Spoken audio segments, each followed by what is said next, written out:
Okay, so this is the jeans and this is the rip. It's a vertical rip, very near to here, the waistband. The annoying bit is that this jeans is made of stretchy fabric, so it's gonna be a bit trickier. What I'm gonna do is I'm going to put a patch behind it, so over on this side, to reinforce it. So I'm gonna do that now. I've chosen this little bit of fabric for no other reason that it is cute. I'm actually gonna put it, hang on.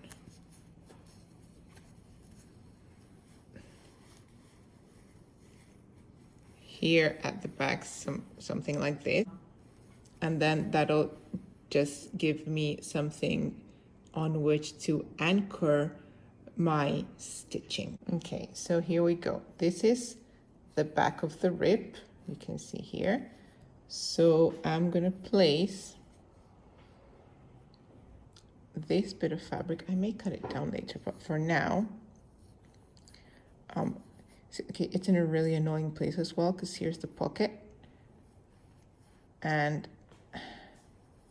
so I'm just gonna anchor this with a couple of pins, and that should be enough for now. Okay, so I have pinned my fabric, my little patch to the back here. Here, these are just the pins that you can see. The rib is here. So I can put as many stitches as possible on the rib.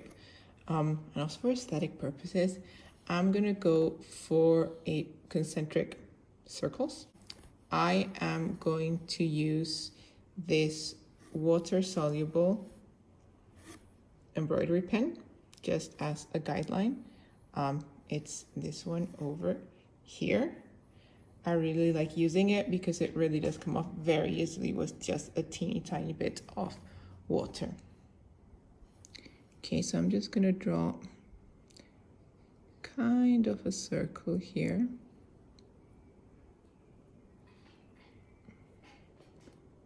And I'll just imagine that it goes all the way around. And I'm just gonna keep them fairly close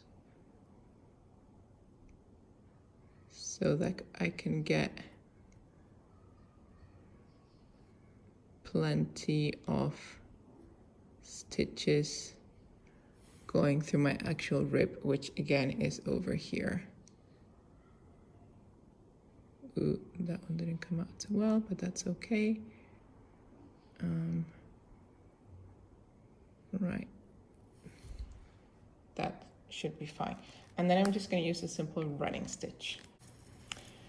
So in terms of thread, I'm just using this DMC pearl cotton.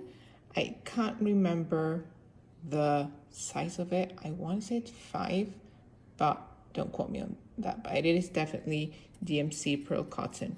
I don't have proper sashiko thread.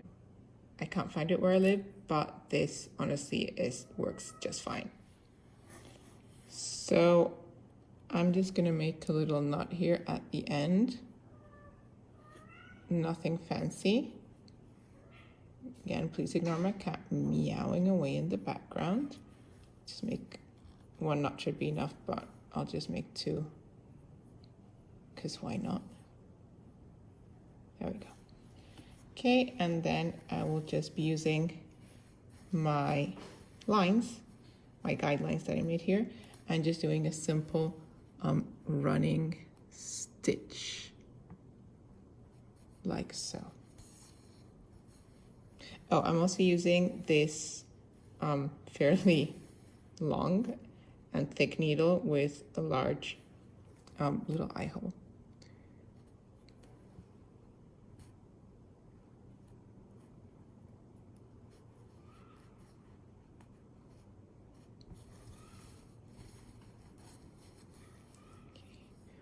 Here I need to make sure that I catch the backing fabric that I put at the back, the one with the little flowers, to make sure that this is nice and strong. Here you go, you have the first kind of semicircle, and now I'll just get on with the other ones. I'm just gonna repin this here so it holds my fabric at the back. Let's see what's going on at the back. So you see, here it is, and I managed to catch the fabric with all the stitches I was making, so yay.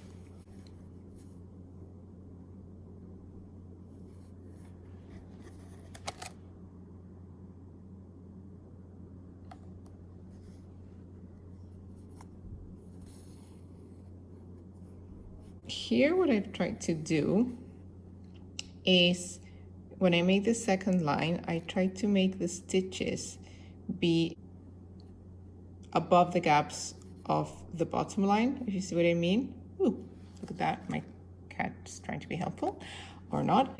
So I do this for no other reason than to make it a little bit more interesting. So I've just finished my second line, and I'll just keep going, always making sure that I'm catching the fabric at the back so that the jeans becomes stronger, which is the whole point.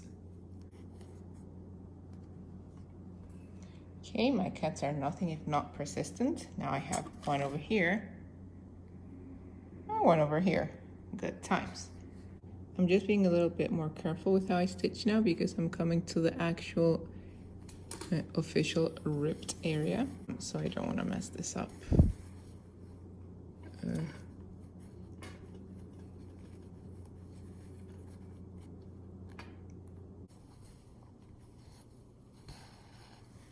Okay, so nearly done here. Last circle. Okay, I'm just putting 2 more random stitches here in the middle. Hopefully they don't look too weird, just because that's exactly where the rip was. And there we go. That is what it looks like. I'm just going to finish it off at the back.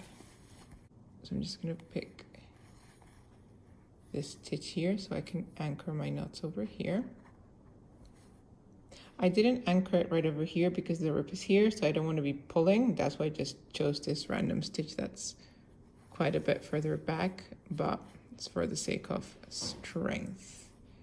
Still going to be quite gentle when pulling here. Ooh, okay.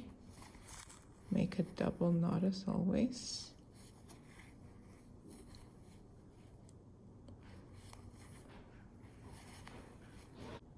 Okay, so this is what it looks like. What I'm gonna do now is I'm gonna get a damp paper towel and we can erase all these bits of the water-soluble embroidery pen. Okay, so here we are. I just cut a piece of paper towel and I got it quite damp. And I'm just gonna rub it on top and you should see, look at that. It's so good. This is why I love this pen. Again, I'm gonna show you, it's this one over here, the Aqua Trick Marker by Prim, is that it? It's really good. And ta-da, all gone. So just do the zip up here.